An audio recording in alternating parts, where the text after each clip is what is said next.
الحمد لله نحمده ونستعينه ونستغفره ونعوذ بالله من شرور أنفسنا ومن سيئات أعمالنا من يهده الله فلا مضل له ومن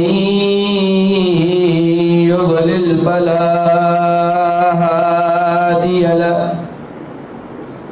وأشهد أن لا إله إلا الله وحده لا شريك له وأشهد أن محمدًا عبده ورسوله أرسله بالحق بشيرًا ونذيرًا وداعيًا إلى الله بإذنه وسراجًا منيرًا اللهم صل على محمد وعلى آل محمد كما صليت على إبراهيم وعلى آل إبراهيم إنك حميد مجيد اللهم بارك على محمد وعلى آل محمد كما باركت على إبراهيم وعلى آل إبراهيم إنك حميد مجيد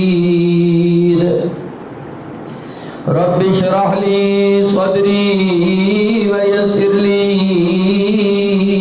أمري واحلل عقدة من لساني يفقهوا قولي رب زدني علما أما بعد فإن خير الحديث كتاب الله وخير الهدي هدي محمد صلى الله عليه وسلم وشر الأمور محدثاتها وكل محدثة بدعة وكل بدعة ضلالة وكل ضلالة في النار أما بعد فأعوذ بالله السميع العليم من الشيطان الرجيم بسم الله الرحمن الرحيم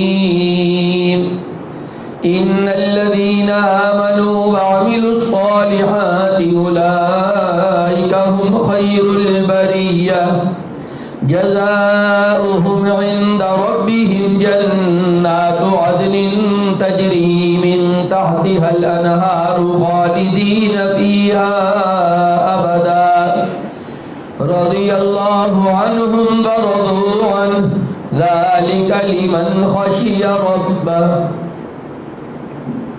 سب تعریفیں اللہ رب العزت کے لیے، بے شمار درود و سلام جناب حضرت محمد الرسول اللہ صلی اللہ علیہ وسلم کی شخصیت مبارکہ پر۔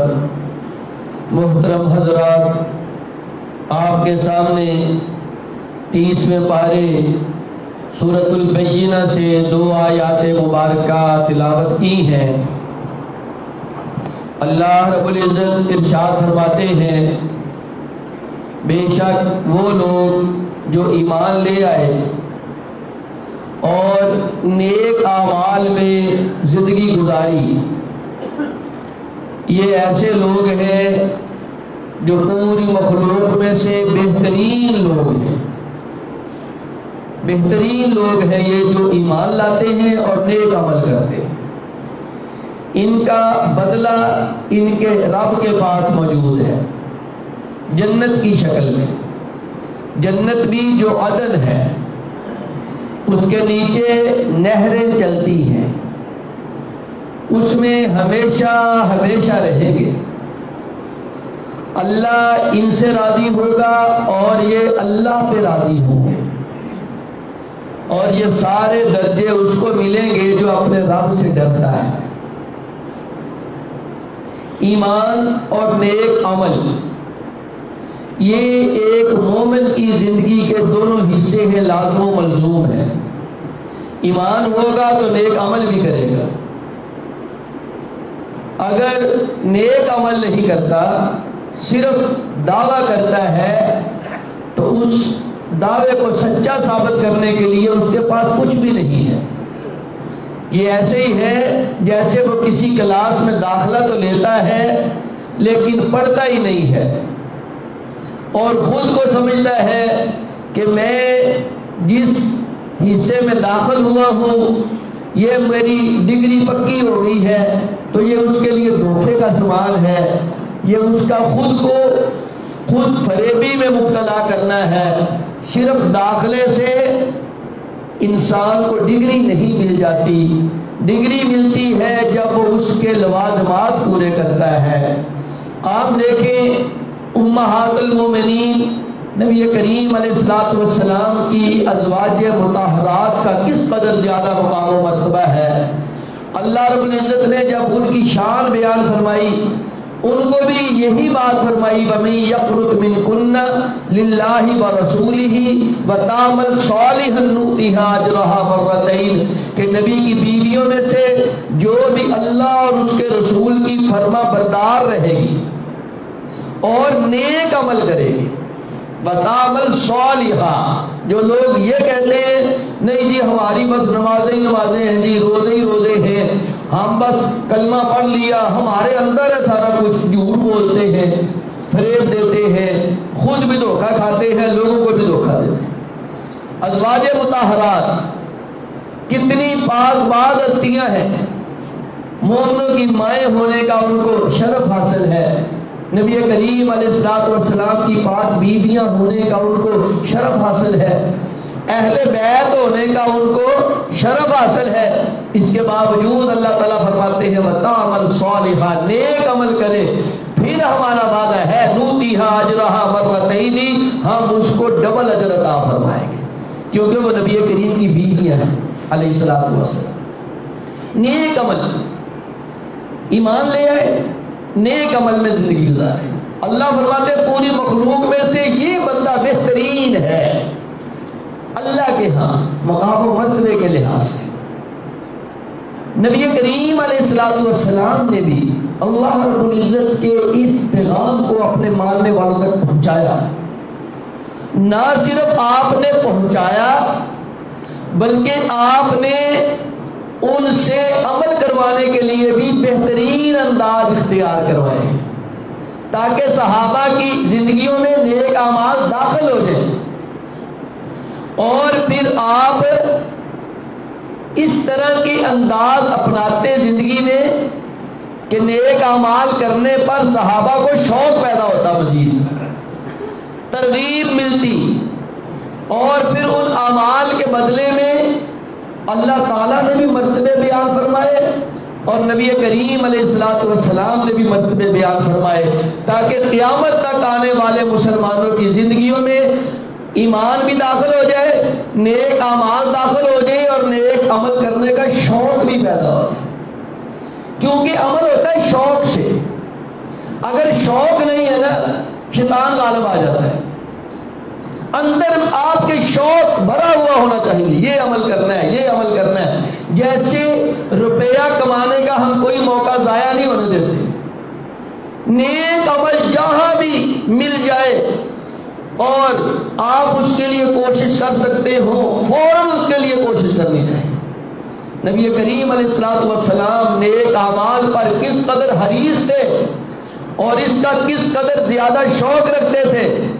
صحیح مسلم میں یہ روایت موجود ہے، جناب امام مسلم رحمہ اللہ نے اس کو اپنی صحیح مسلم میں بیان فرمایا ہے۔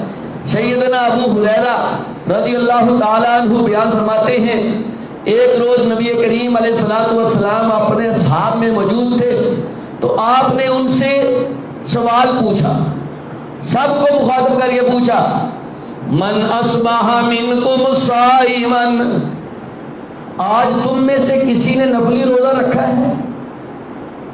آج کسی نے تم میں سے نفلی روزہ رکھا ہے کوئی ایسا بندہ جس نے آج صبح روزے کی حالت میں کی ہو؟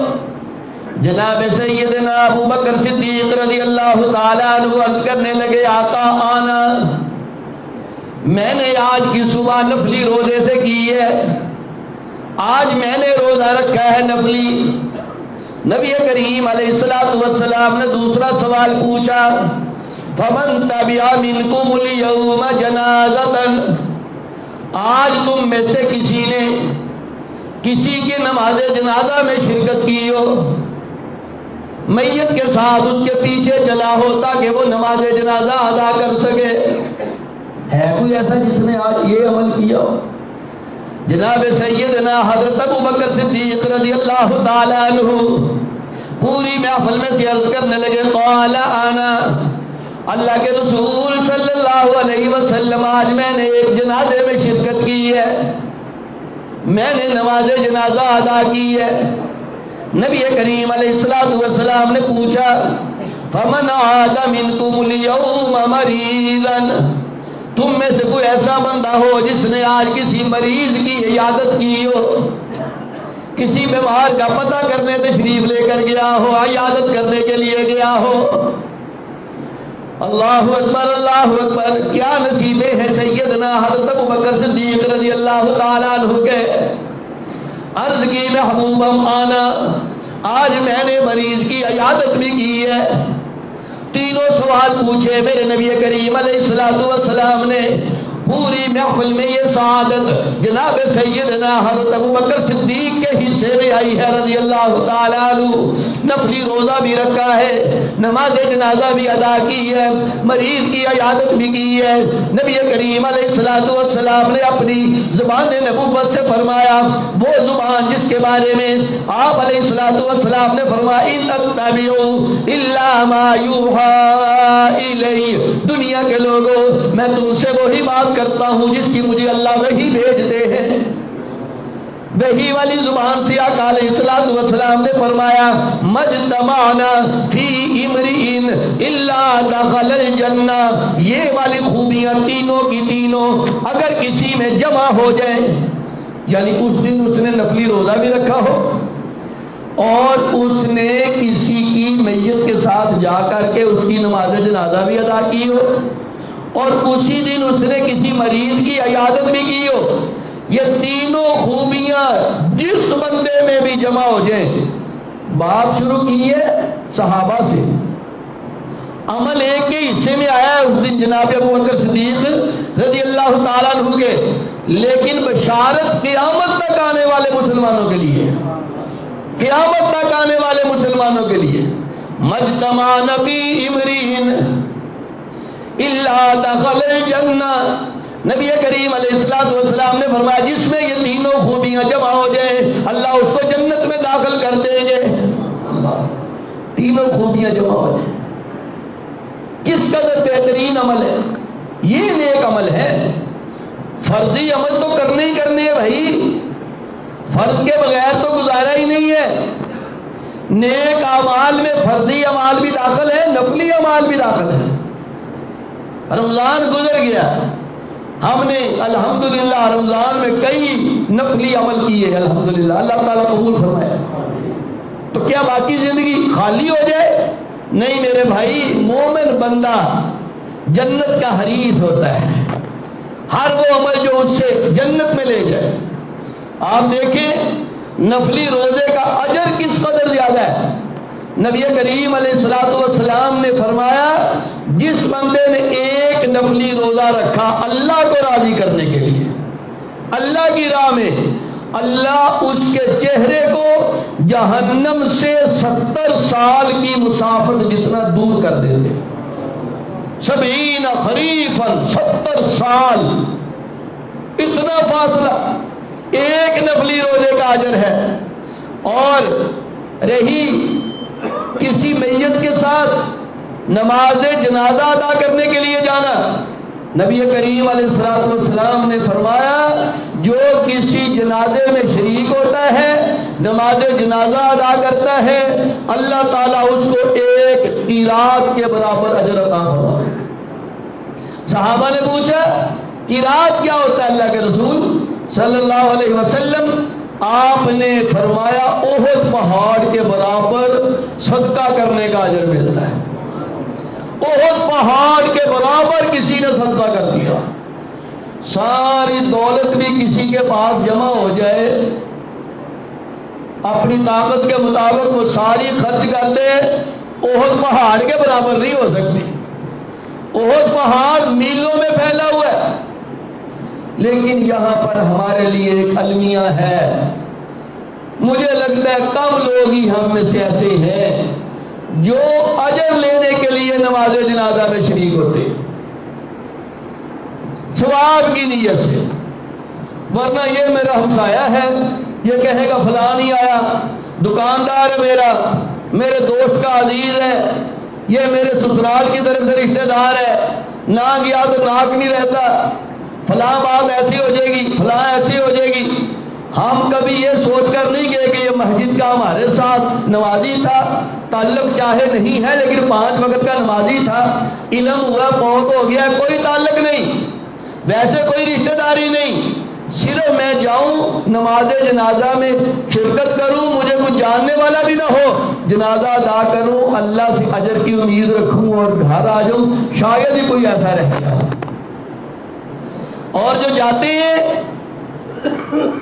زیادہ تر لوگ المیہ ہے, یہ حاضری لگوانے کے لیے جاتے ہیں. ان کا ہوتا ہے جیسے ہی جنازہ ختم ہو, جس کا فوت ہوا بس وہ اس کو مل لے بس, تاکہ پتہ لگ جائے میں آیا ہوں. کئی اس کو کھینچ کے وہ دوسروں کو مل رہا ہوتا ہے, منہ دوسری طرف ہوتا ہے, اس کو لگتا ہے کہ یہ تو مڑتے مڑتے 1.5 منٹ لگ جائے گا. یہ اس کا بازو پکڑ کر, خود میں نے اپنی آنکھوں سے کئی لوگوں کو دیکھا, اس کو زور سے اپنی طرف گھماتے ہیں, ایک بار ایسے ایک بار ایسے کرتے ہیں, اللہ نے ہو گئے گا. یعنی ہم لوگ اپنے اجر کے بھی مخلص نہیں ہیں. اور پھر یہاں پہ بات ہے, بہت بڑا صدمہ ہوتا ہے, خاص کر ہمارے بھائیوں کے جنازے پہ جو بالکل 1.5 منٹ کا جنازہ پڑھنے کے لیے تشریف لے کر جاتے ہیں. گھر سے سوچ کر جاتے ہیں 1 منٹ کا ہوگا, 1.5 منٹ کا ہوگا, لائنوں میں کھڑے ہوتے, اور مولوی صاحب کو, حافظ صاحب کو لواحقین نے کہا ہوتا ہے جی ذرا وہ بندے ذرا وضو کر لے جی, فلاں ہمارے آ رہے ہیں. اب سب کو نہیں پتا ہوتا گھر والوں نے کیا کہا ہے اس کو. سوئی پہ سوئی ایک طرف سے آواز آئے گی, بندے سارے ہو گئے, مولوی صاحب پڑھاؤ پڑھاؤ. یعنی اس کو ہوتا ہے بس یہ پڑھائے اور جان چھوڑے, اور ہم اپنے کاموں میں پہنچے. میرے بھائیوں یہاں پر مسئلہ سن لیں, نماز جنازہ میں شریک ہونا فرض نہیں ہے.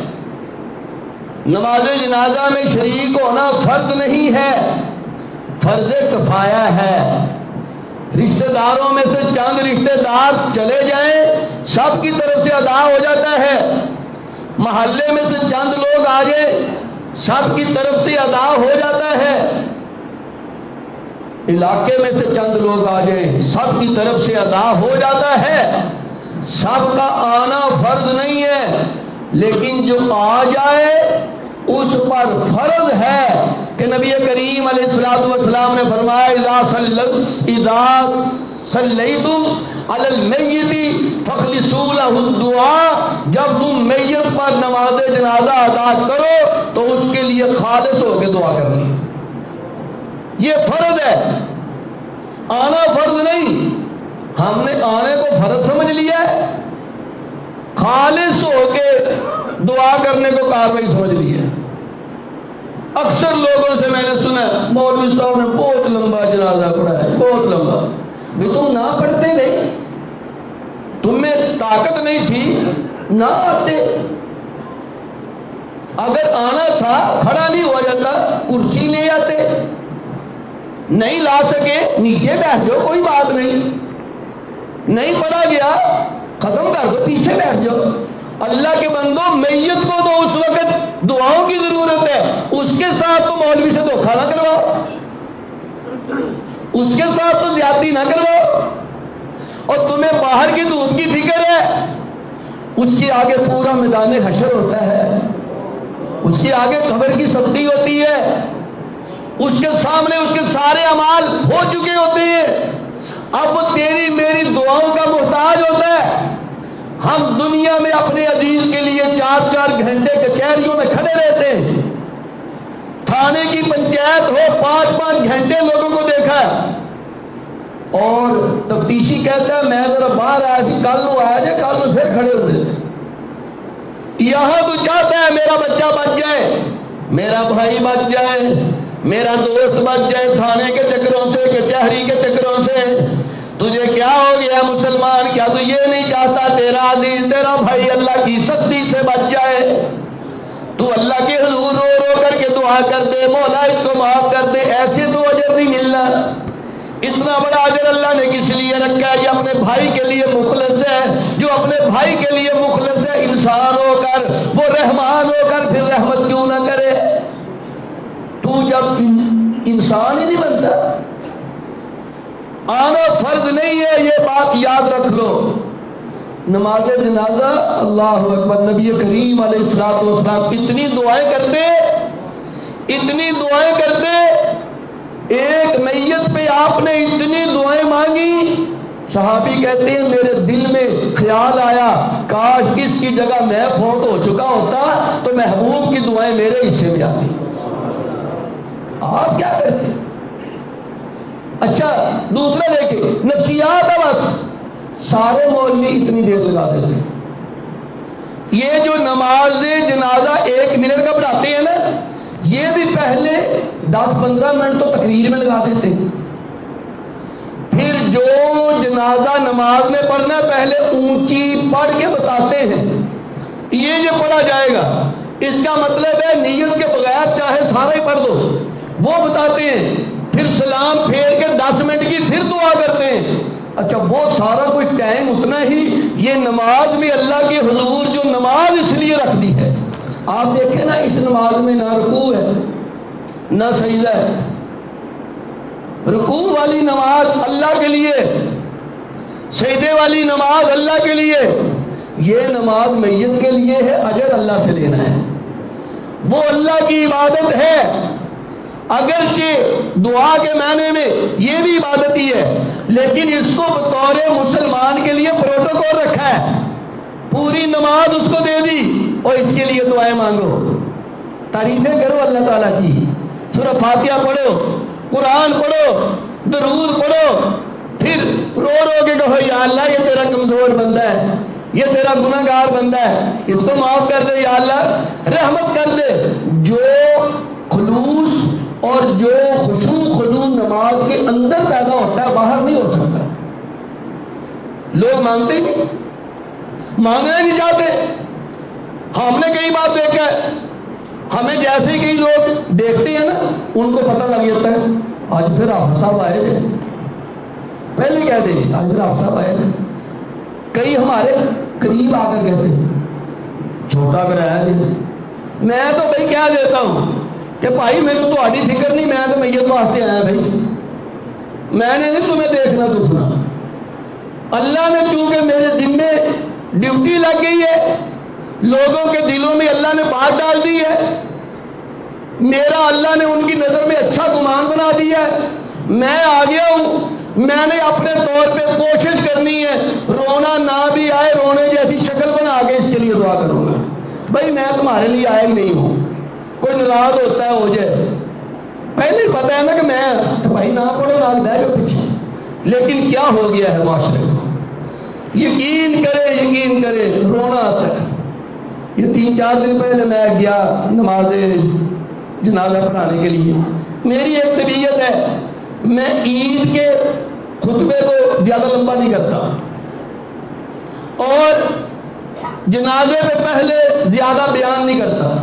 کئی لوگ مجھے بار بار کہہ دیتے ہجے ہے ٹائم بھی 2 منٹ بیان کر دو، مجھے پتا ہوتا ہے لوگ کیا سوچتے ہیں، لوگ سوچ رہے ہوتے ہیں مولوی نو بڑی تقریر آئی ہوئی، وہ سمجھتے ہیں مولوی نو تقریر آئی جیسے کوئی مولوی کا ذاتی فائدہ ہے۔ میں چپ کر کے کھڑا ہو جاتا ہوں، پھر بھی لوگ کہتے ہیں کہہ دو دو چار گلا، کہہ دو دو چار، میں کہہ بھی دیتا ہوں۔ وہ ابھی ٹائم تھا، میں نے یقین کرے دو چار باتیں کی۔ ایک اچھا والا آدمی 55-60 سال اس کی عمر ہوگی، ویسے ٹھیک تھا، تندرست تھا، میری طرف ہاتھ کر کے کہتا، یوں کر کے ہاتھ اس نے باندھے اور میت کی طرف دونوں ہاتھ کر کے کہتا، مطلب تھا کہ انہوں فارغ کر میت کو۔ اور میں نے کہا اللہ کے بندے اور باقیوں تم بھی سوچو، یہ میری اور تیری حقیقت ہے کہ میت پڑی ہوگی آگے اور آنے والے آئیں گے اور یوں کر کے ہاتھ باندھیں گے، اس کو فارغ کرو، اس کو فارغ کرو، اس کو فارغ۔ کون مخلص ہے تیرا میرا؟ آج میں کہتا ہوں میں یہ کام اس لیے نہیں چھوڑتا، کسی سے پوچھ لو رسم و رواج کس لیے کرتے ہو، کہتا جی برادری کے لیے، ناک نہیں رہتا، علم ہو گیا یہ کام جائز نہیں، یہ کام کیوں کرتے ہو؟ کہتا جی لوگ کیا کہیں گے، یہ کام کس لیے کرتے ہو؟ کہتا جی رشتہ دار کیا کہیں گے اگر چھوڑ دیا تو؟ یہ کام لوگوں کے لیے کر رہا ہے، یہ کام رشتہ داروں کے لیے کر رہا ہے، یہ کام اولاد کے لیے کر رہا ہے، یہ کام دوستوں کے لیے کر رہا ہے، یہ کام برادریوں کے لیے کر رہا ہے، یہ کام حلقہ احباب کے لیے کر رہا ہے۔ نہیں کر رہا تو اللہ کے لیے نہیں کر رہا، نہیں کر رہا تو نبی کریم کی سنت کو زندہ کرنے کے لیے نہیں کہہ رہا، نہیں کر رہا ان لوگوں کے لیے کر رہا ہے۔ کہتا لوگ کی کہیں گے، نہ لوگ ہے کچھ کہتے ہی، لوگ کہتے ہیں چھتی فارغ کرو، جا کے دکان بھی کھول لی، دیکھو جی مرنا لینا مریا تو نہیں جاتا، حالانکہ اسی دھوپ میں ہم کھڑے ہوتے ہیں، اسی سردی میں ہم بھی کھڑے ہوتے ہیں، حالانکہ لوگ تو آرام سے کھڑے ہوتے ہیں، ہمارا زور لگ رہا ہوتا ہے۔ الحمدللہ ہم نے کوئی پیسے بھی نہیں لینے ہوتے، پھر بھی وہ سمجھتے ہیں کہ مولوی پتہ نہیں ایویں ہی ٹائم لگے گا، ایویں ہی۔ وہ اللہ کے بندو اس میں بڑا اجر ہے، بڑا ثواب ہے، اس کو نیکی کے لیے جائیں اگر ٹائم ہے تو پھر یوں کر کے کھڑے ہو جائیں۔ اللہ کے رسول نے فرمایا آنا فرض نہیں ہے، جو آ جائے اس پہ فرض ہے اس کے لیے خالص ہو کے دعا کرے، پھر کر دو خالص ہو کے دعا، قبول کرنے والی وہ ذات ہے۔ اتنا اجر، ٹائم ہو تو قبر پہ بھی جائیں، قبر کے اجر کو تو لوگ بھول ہی گئے، چند لوگ وہاں کھڑے ہوتے ہیں۔ کئی بار میں نے دیکھا ہے ہمارے کئی احباب اپنی میت کے لیے فلاں عالم کو بلاتے ہیں، جنازہ پڑھائے گا، وہ آ جاتا ہے، جنازہ پڑھاتا ہے، چلا جاتا ہے۔ کئی عالموں کو تو کوئی نہ کوئی کام ہوگا، مصروفیت ہوگی، ہمیں بھی کبھی ہو سکتی، لیکن میں نے اکثر دیکھا وہاں سے آگے کسی نہ کسی دوست کے پاس بیٹھے چائے پی رہے ہوتے ہیں اور قبر پہ دعا کروانے والا کوئی نہیں ہوتا۔ ہماری بدقسمتی ہے کہ 20 بندے کھڑے ہوں، 20 میں ایک بھی دعا نہ کروا سکتا ہو۔ یہ زندگی ہے تیری میری، تو نے میں نے بھی قبر میں جانا ہے، کیا پتا ہمیں کوئی دعا مانگنے والا بھی وہاں ملنا ہے کہ نہیں ملنا۔ سارا کچھ لوگوں کے لیے، لوگ کیا کہیں گے؟ لوگ اینا ہی کہتے ہیں انا للہ و انا الیہ راجعون، یہ بھی کوئی بھی کہتا ہے جنہوں آندہ ہوئے۔ بس نیکی کے لیے کرے، اجر کے لیے کرے۔ یہ نیک اعمال کیا ہے، کیوں ان کا وجود ہے؟ اللہ نے معاشرے کو جوڑا ہے، ایک دوسرے کا ساتھی بنایا ہے، ایک دوسرے کے دکھ درد میں شریک ہونے کے لیے بتایا ہے، ایسے ہی اتنا اجر نہیں بتا دیا۔ اور رہی مریض کی عیادت، کچھ چھوٹا کام ہے؟ نبی کریم علیہ السلام نے فرمایا جب کوئی انسان کسی مریض کی عیادت کرنے جاتا ہے، جب تک اس کے پاس بیٹھا رہتا ہے اس وقت تک جنت کی کیاریوں میں بیٹھا رہتا ہے، کیاریوں میں بیٹھا رہتا ہے۔ اگر کوئی شام کے وقت اپنے مسلمان بھائی کی عیادت کرنے جاتا ہے، صبح تک اللہ کے فرشتے اس کے لیے بخشش کی دعا مانگتے رہتے ہیں۔ اگر کوئی صبح کے وقت جاتا ہے، شام تک اللہ کے فرشتے اس کے لیے بخشش کی دعا مانگتے رہتے ہیں۔ اس میں بھی ذرا حالات کو بھی نظر میں رکھنا چاہیے۔ مریض کے پاس جائیں، موقع کی مناسبت سے اس کے پاس بیٹھنا چاہیے، 5 منٹ 10 منٹ اس کی طبیعت دیکھ کے، کیفیت دیکھ کے، مہمانوں کو دیکھ کے، گھر کا ماحول دیکھ کے کہ اس کے پاس کہیں وہی کمرہ تو نہیں، طبیعت اس کی کیسی ہے، خواتین تو نہیں گوانے والی، اس نے کوئی آرام تو نہیں کرنا، یعنی پوری چیزوں کو بھی مد نظر رکھنا چاہیے، کہیں یہ نہ ہو آپ کو اجر مل رہا ہو وہ بیچارے کی پریشانی بنی ہوئے۔ ہر چیز کو مد نظر رکھ کر مریض کی عیادت کریں صرف اجر و ثواب کے لیے، اور اس کے پاس جا کے حوصلے والے کلمے بولنے چاہیے۔ نبی کریم علیہ الصلوۃ والسلام جب کسی مریض کے پاس جاتے بڑی قیمتی دعا دیتے، فرماتے لا باس طہور انشاءاللہ، اے میرے بیمار ہونے والے بھائی، میرے برادر، یہ جو تجھے مرض آئی ہے، مرض، یہ جو تکلیف آ گئی، بیماری آ گئی، بخار آ گیا، اس کا تجھے فائدہ ہوگا۔ جو زندگی میں کمی کوتاہی ہے نا اللہ تیری معاف کر دیں گے، اور یہ تیرا بخار تجھے بالکل پاک صاف کر دے گا انشاءاللہ اگر اللہ نے چاہا ہو۔ یہ دعا دے اس کو، بھائی مرض آ گئی ہے، اللہ تعالیٰ اس کو دور کریں گے، جتنی آئی ہے یہ تیری کمی کوتاہیوں کا کفارہ بن جائے گا اور تو بالکل پاک صاف ہو جائے گا۔ دعا بھی کرتا ہوں اللہ تجھے صحت عطا فرمائے، تندرستی عطا فرمائے، گھبرانا نہیں، پریشان نہیں ہونا۔ تو کئی بندے جا کے نا ایک تے جڑا جانا وہ ڈاکٹر ہے، جڑا جانا وہ حکیم ہے، انہوں پہلے پوچھے گا کیڑی دوائی لئی، یہ نہیں ٹھیک، اور تو فلانی اور کھانا ہی نہیں کھانا، پہلے وہ تو کھا لیں، پھر نال ہی جویں دی تیریاں اکھاں ہو گیا، جویں دی تیری طبیعت، فلانا بندہ تو ماری گیا سی، انہیں پتہ نہیں کدوں مرنا ہے، پہلے ہی انہوں مار دے گا۔ یہ بڑے اصول ہیں، زندگی کے نئے طریقے ہیں۔ مریض کے پاس کیسے جانا ہے، کیسے بیٹھنا ہے، حوصلہ کیسے دینا ہے، گفتگو کیسے کرنی ہے، دعا کیسے دینی ہے۔ نبی کریم علیہ الصلوۃ والسلام کی دعائیں یاد کریں۔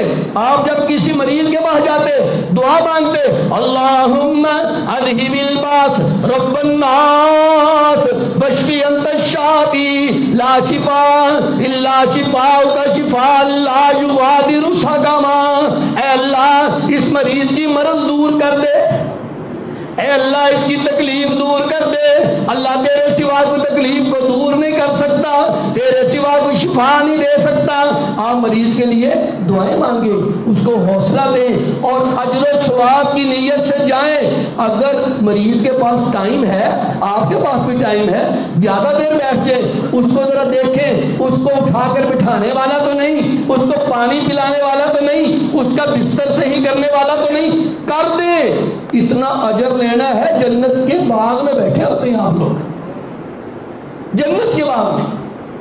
فرمایا جس بندے میں یہ تینوں عمل جمع ہو جائے، تینوں عمل، نفلی روزہ رکھا ہو، اس دن کسی مسلمان کی نماز جنازہ میں شرکت کی ہو، اور اس دن کسی مریض کی عیادت کی ہو، تینوں خوبیاں کسی میں جمع ہو جائیں، اللہ اس کو جنت میں داخل کر دیتے ہیں۔ اور یہ اس دن کس کے حصے میں آئی ہے سعادت؟ سیدنا حضرت ابو بکر صدیق رضی اللہ تعالیٰ عنہ۔ اور جناب ابو بکر صدیق رضی اللہ تعالیٰ عنہ کے کیا کہنے، ان کے پورے خاندان پر ہی اللہ تعالیٰ کی رحمتیں نازل ہوتی رہتی تھی، بلکہ ان کے معاملات کی وجہ سے امت کے لیے آسانیاں ہوتی رہتی تھی، لوگوں کو برکتیں ملتی رہتی تھی۔ یہ سعادت ہے اللہ تعالیٰ جس کو چاہے عطا کر دے۔ جو سعادت جناب سیدنا حضرت ابو بکر صدیق رضی اللہ تعالیٰ عنہ کے حصے میں آئی ہے، وہ کسی اور کے حصے میں نہیں آ سکی۔ یہ اللہ تعالیٰ کا فضل ہے، اللہ جس کو چاہے عطا کر دے۔ صحیح بخاری میں یہ روایت موجود ہے 3672 نمبر پہ، اماں جی عائشہ فرماتی ہیں، عائشہ صدیقہ رضی اللہ تعالیٰ عنہ، ہم ایک بار نبی کریم علیہ السلام کے ساتھ سفر سے آ رہے تھے، راستے میں بیدا کے مقام پر میرا ہار ٹوٹ کر گر گیا۔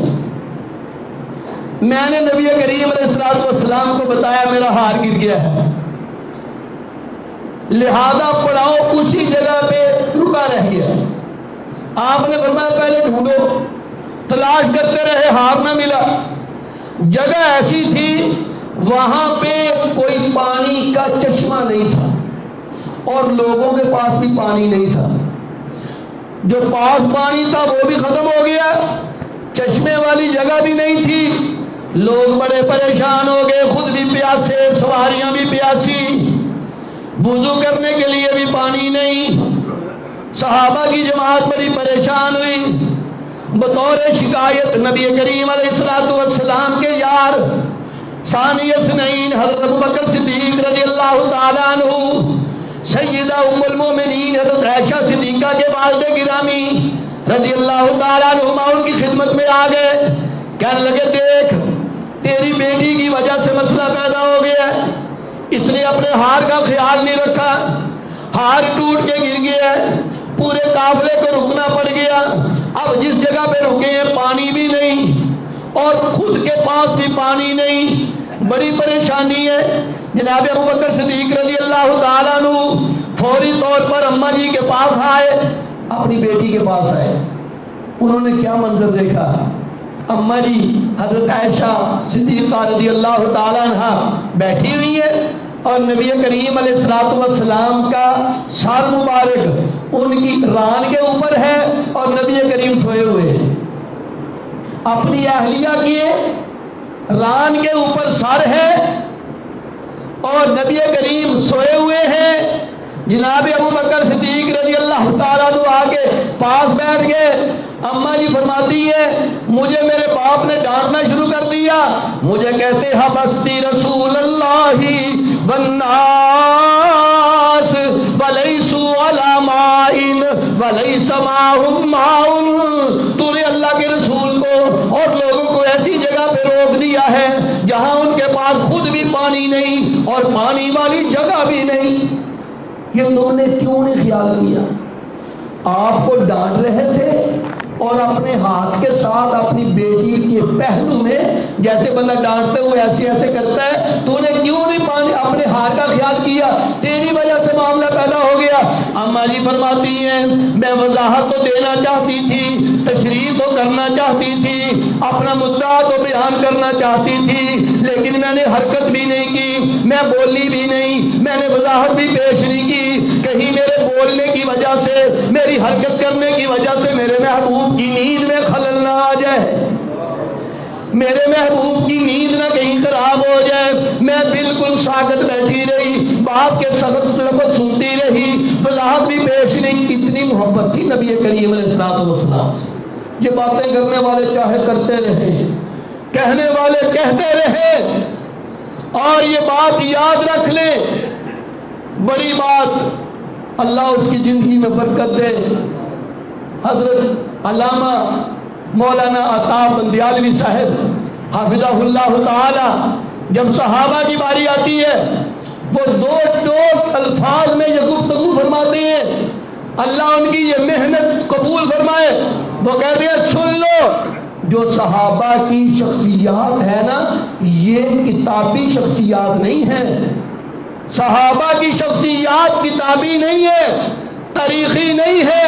کوئی کہہ دی فلاں مورخ نے یہ کہہ دیا، فلاں مورخ نے یہ کہہ دیا، فلاں مورخ نے یہ کہہ دیا، وہ کہتا ہے سارے مورخ ایک طرف، صحابہ کی شخصیات تاریخی نہیں ہے، صحابہ کی شخصیات قرآنی ہیں، قرآن نے ان کی شان بیان کی ہے، ان کا مقام بیان کیا ہے۔ جن کی شان اور مقام قرآن بیان کر دے، ہم ساری کائنات کی تاریخ کو ایک طرف پھینک دیں گے۔ جب اللہ کا قرآن آ جائے پھر ہم کسی تاریخ کو نہیں مان سکتے۔ قرآن کے ہوتے ہوئے کسی چیز کی کیا اہمیت ہے؟ صحابہ کے بارے میں کوئی صحابی، اور میں یہ بات آپ کو بتا دوں، اگر کچھ لوگوں کے پاس واقعہ کربلا نہ ہوتا، باغ فتح کا معاملہ نہ ہوتا، پورے کا پورا مسلک ختم ہو چکا ہوتا۔ ان کو تو بس ایک آڑ مل گئی ہے، اس واقعے پر ان کی دکانداری کھڑی ہے، وہ واقعہ ہوا تو وہ بھی تو ہمیں اس کی ضرورت ہے، وہ نواسہ رسول تو ہمارے تھے، وہ اہل بیت تو ہماری آنکھوں کی ٹھنڈک تھے، اور تم تو غدار تھے، تم لوگ تو سازشی تھے، تم لوگ تو دجل و فریب سے کام لیتے تھے، تم لوگوں نے صحابہ کو آپس میں آمنے سامنے کھڑا کر دیا، تمہیں وہ واقعہ ہاتھ آ گیا, تمہاری دکانداری چل گئی ہے. اگر وہ واقعہ نہ ہوتا تمہارا مسلک سارا ختم ہو چکا ہوتا, کیونکہ صحابہ سے محبت کرنے والے اصل ہم ہیں. الحمدللہ اہل بیت سے پیار کرنے والے اصل ہم ہیں. تم لوگ تو نام استعمال کرتے ہو. اور یہ جو ایک آج کل آیا ہوا ہے ان کا پٹھو مرزا جہلوی, اگر حضرت امیر معاویہ رضی اللہ تعالیٰ عنہ کی زندگی کا پہلو نہ ہوتا تو اس کو بھی کوئی نہ پوچھتا. اس کی دکانداری اگر چلتی ہے تو امیر معاویہ رضی اللہ تعالیٰ عنہ پر تان و تشنیع کر کے چلتی ہے. ان کے موضوعات کو ادھر ادھر تاریخی روشنی میں دیکھنے کی کوشش کرتا ہے اور لوگوں کو الجھا دیتا ہے. مسلمان ایک ہی سبق یاد رکھے, امیر معاویہ بھی تاریخی شخصیت نہیں ہے, امیر معاویہ بھی قرآنی شخصیت ہے. امیر معاویہ بھی رضی اللہ تعالیٰ عنہ انہی صحابہ کی لسٹ میں آتا ہے جن کے لیے مالک کائنات نے فرمایا لا یستوی منکم من انفق من قبل الفتح وقاتل اولئک اعظم درجۃ من الذین انفقوا من بعد وقاتلوا وکلا وعد اللہ الحسنی. مالک کائنات نے فرمایا میرے نبی کے صحابہ جو فتح مکہ سے پہلے مسلمان ہوئے, جو فتح مکہ کے بعد مسلمان ہوئے, درجے میں برابر نہیں ہے, شان میں برابر نہیں ہے. لیکن اس کا مطلب یہ نہ سمجھے کہ بعد والوں کا مقام و مرتبہ نہیں. اللہ نے فرمایا وَكُلًّا وَعَدَ اللَّهُ الْحُسْنَى, اللہ نے سب سے جنت کا وعدہ کیا ہے. اور جن سے اللہ نے جنت کا وعدہ کر دیا ہے, تیری بیعت سے ہمیں کیا ملنا ہے؟ ہم تیری گفتگو کو کیا سمجھتے ہیں؟ لیکن ویسے آپ کو بتایا کہ یہ جو مرزا جہلوی اس دور کا فتنہ ہے, گمراہ شخص ہے, سازشی ہے, گفتگو میں ہیر پھیر کرتا ہے. اگر اس کے موضوعات سے سیدنا امیر معاویہ رضی اللہ تعالیٰ عنہ کا پہلو نکل جائے تو یہ بھی ریت کی دیوار بھی ثابت نہیں ہوگا, ایسے گر جائے گا. سیدنا امیر معاویہ, اور ہم تو کہا کرتے ہیں اگر کسی کو دیکھنا ہو وہ صحابہ سے محبت کرتا ہے کہ نہیں کرتا تو سیدنا امیر معاویہ کا نام لے دیا کرو رضی اللہ تعالیٰ عنہ. سیدنا امیر معاویہ کسی کو دیکھنے کا ٹیسٹر ہے, ٹیسٹر, کسوٹی ہے, کسی کے ایمان کو پرکھنے کا آلہ ہے. سیدنا امیر معاویہ رضی اللہ تعالیٰ عنہ کا نام لے اور کسی کے منہ کو دیکھے, اگر اس کے منہ پہ رونق آ جائے تو سمجھو یہ صحابہ سے محبت کرنے والا ہے, اگر اس کے منہ پہ سیاہی ملی جائے تو سمجھو یہ صحابہ کا دشمن ہے, بغض صحابہ میں باتیں کر رہا ہے. اس کو اور کوئی موقع نہیں مل رہا, لہذا امیر معاویہ کا نام لے رہا ہے رضی اللہ تعالیٰ عنہ. سیدنا امیر معاویہ رضی اللہ تعالیٰ عنہ ہمارے ایمان کی جان ہے, ہماری پہچان ہے. امیر معاویہ رضی اللہ تعالیٰ عنہ کی عظمت کو سلام ہے. انشاءاللہ تعالیٰ جب ان کی سیرت آئے گی تو پوری بیان کریں گے. میں بات کر رہا تھا یہ ہستیاں نبی کریم سے محبت کرنے والی ہیں. ام المومنین سیدہ حضرت عائشہ صدیقہ رضی اللہ تعالیٰ عنہ ہلی بھی نہیں, گفتگو بھی نہیں کی, بھلا کس لیے کہ میرے محبوب کی نیند میں خلل نہ آ جائے. باپ نے ڈانٹا, واپس چلے گئے. اماں جی فرماتی ہیں میں اسی طرح بیٹھی رہی, رات گزرتی رہی, رات گزرتی رہی. نبی کریم علیہ السلام میری ران پہ سر رکھ کے سوئے ہوئے. صبح ہو گئی, پانی بھی نہیں تھا, لوگوں کے پاس بھی پانی ختم. اب نماز کا ٹائم ہے, لوگ باقی تو گزارا کر لیں, نماز کیسے پڑھیں؟ اور ابھی تک تیمم کا حکم نازل نہیں ہوا تھا. اماں جی فرماتی ہیں صحیح بخاری میں یہ روایت موجود ہے, نبی کریم علیہ السلام پر اللہ تعالیٰ نے وحی نازل فرما دی. واہ اماں جی واہ, آپ کا ہار گمنا امت کے لیے آسانی کا سبب بن گیا. مالک کائنات نے قرآن اتارا, یا ایھا الذین آمنوا لا تقربوا الصلاة وانتم سکارى حتى تعلموا ما تقولون ولا جنبا الا عابري سبيل حتى تغتسلوا وان كنتم مرضى او على سفر او جاء احد منكم من الغائط او لامستم النساء فلم تجدوا ماء فتيمموا صعيدا طيبا فامسحوا بوجوهكم وايديكم ان الله كان عفوا غفورا. مالک کائنات نے قرآن اتار دیا. حضرت اسید بن حضیر بیان کرتے ہیں رضی اللہ تعالیٰ عنہ، جب قرآن کا یہ فرمان اللہ تعالیٰ کا سنا، کہنے لگے آل ابو بکر یہ تمہاری وجہ سے امت کو ملنے والی کوئی پہلی برکت نہیں ہے، یہ کوئی پہلی برکت نہیں ہے جو تمہاری وجہ سے امت کو ملی ہے. ہار گمنا قیامت تک آنے والوں کے لیے مالک کائنات نے آسانی پیدا کر دی. فرمایا اے لوگو اس وقت نماز نہ پڑھا کرو جب تم نشے کی حالت میں ہوتے ہو. ہوش مند بندے کی نماز ہے. حتیٰ تعلموا ما تقولون، حتیٰ کہ تمہیں علم ہو جائے، یعنی تم ہوش میں ہو پھر نماز پڑھو. یہ ایک الگ مسئلہ ہے، حضرت لمبا مسئلہ ہے. ولا جنوبن، جنبی آدمی بھی، ایسا خامد اور بیوی جنہوں نے جائز تعلق بنایا ہو اس حالت کے بعد وہ بھی نماز نہ پڑھے جنبی حالت میں. الا عابری سبیل حتی تغتسلوا، کوئی مسافر ہے رستے کا، اس کو یہ معاملہ پیش آ جائے وہ بھی نماز نہ پڑھے حتیٰ کہ غسل کر لے، غسل کر لے.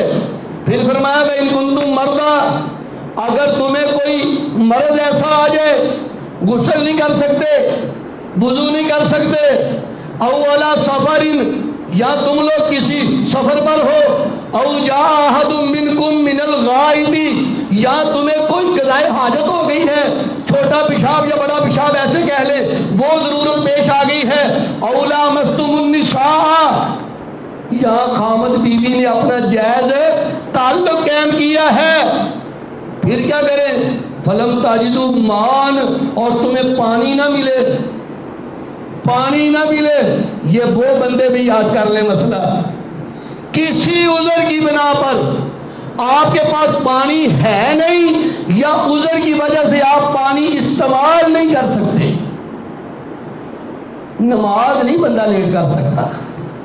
جڑے بندے ہیں نا سویرے ایویں ہی ستے رہندے نے، 8 بجے اٹھ کے نہاواں گے تو نماز پڑھیں گے، نہ نماز اپنے وقت پہ ہے. اگر اس وقت پانی نہیں پھر بھی یہی حکم ہے، اگر پانی ہے لیکن عذر ایسا ہے کہ پانی استعمال نہیں کیا جا سکتا پھر بھی یہی حکم ہے، نماز اپنے وقت پہ پڑھنی ہے.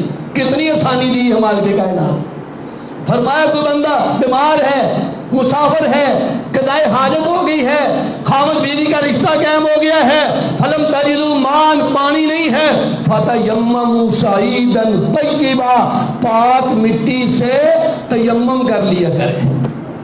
تیمم کیسے کرنا ہے؟ قرآن نے اس کا طریقہ بھی بتا دیا ہے.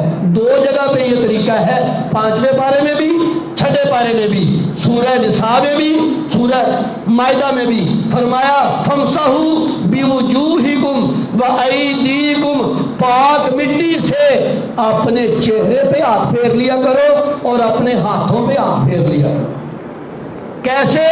مٹی لینی ہے پاک، اس کو اپنے دونوں ہاتھوں پہ رگڑ لیں، دیوار ہے مٹی والی اس پر ایسے کر کے ہاتھ پھیر لیں، ویسے مٹی کا ڈھیلا ہے اس کو اپنے ہاتھوں میں یوں کر کے گھما لے، جہاں بھی مٹی آپ کو ملی ہے گھما کے، اگر زیادہ مٹی محسوس ہوتی ہے تو ہاتھوں کو جھاڑ لے یا ان کے اوپر پھونک مار لے تاکہ آپ کے منہ کو کہیں زیادہ مٹی نہ لگ جائے. ہاتھ آپ دیکھیں کہ اتنی مٹی والے نہیں ہیں، ان کو پہلے ایک بار منہ پہ پھیر لیں، پھر دوبارہ مٹی نہیں لگانی، بایاں ہاتھ دائیں کے پیچھے پھیر لیں اور دایاں ہاتھ بائیں کے پیچھے، بس ہتھیلی ہتھیلی پہ، پورے بازو پہ نہیں آنا، صرف ہتھیلی ہتھیلی پہ. لو اللہ نے آپ کو پاک کر دیا ہے.